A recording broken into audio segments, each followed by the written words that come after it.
Here's the list of things that I really would like for you to think about in terms of habits. And you can have personal habits that get in your way. If you speak too much, if you can't control your emotions, if you give up too easily, if you're distracted and not able to stay focused. So, number one, guiding vision. Keep your eye on the ball. Leaders have to know the direction that they're going. This is part of the leadership process. How do I help set the direction? If you don't know where you're going to end up in the wrong place. 2, find the energy and the passion for the benefit of the outcome.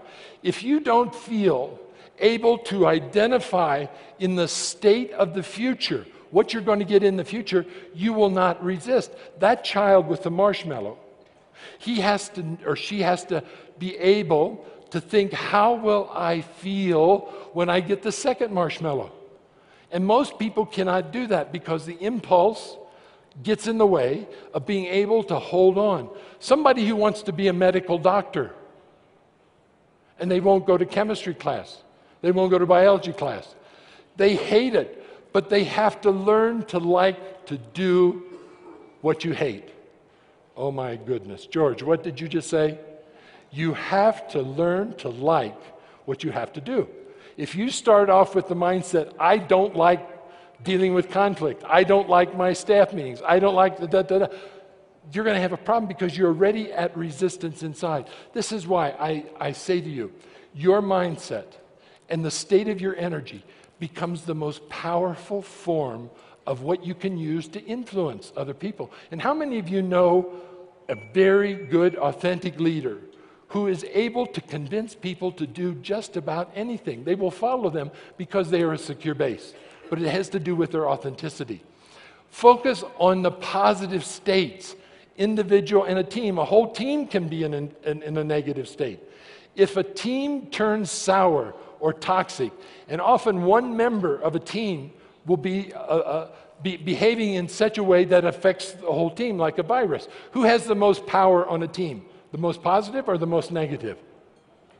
Generally, the most negative, unless that is identified as an underperforming behavior, and that fish has to be put on the table. I'm sorry, put that fish on the table, and that person has to find a way to rewire their brain to behave differently.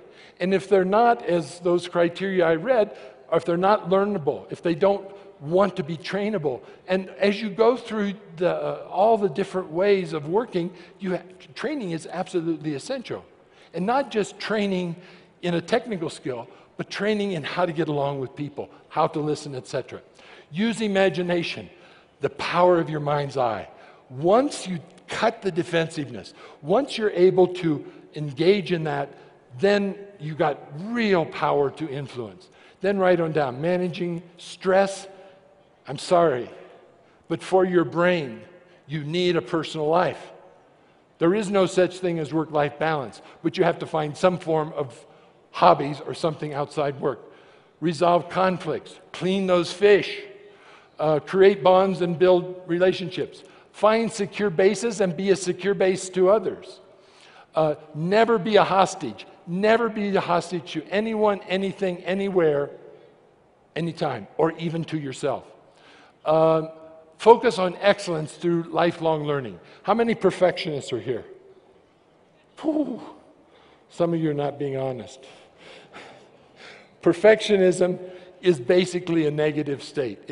Nothing is ever good enough. And if you're a boss, a parent, or a team member who is driven by perfectionism, you're going to have too much pain. You live in constant states of pain. Change it to excellence. I want to be excellent at what I do. I want to be excellent at what I do.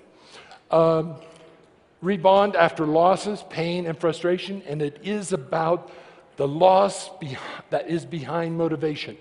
Play to win by living your dreams. Never, never be caught without a dream or a number of dreams, because you need to be able to really find inspiration in something in the future. Enjoy the ride. It will never, ever happen again.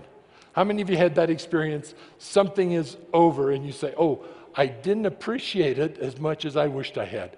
Your leadership experience now is one of the blessed gifts God has given you. Look at that as a gift. Don't spend the day talking about what you don't have.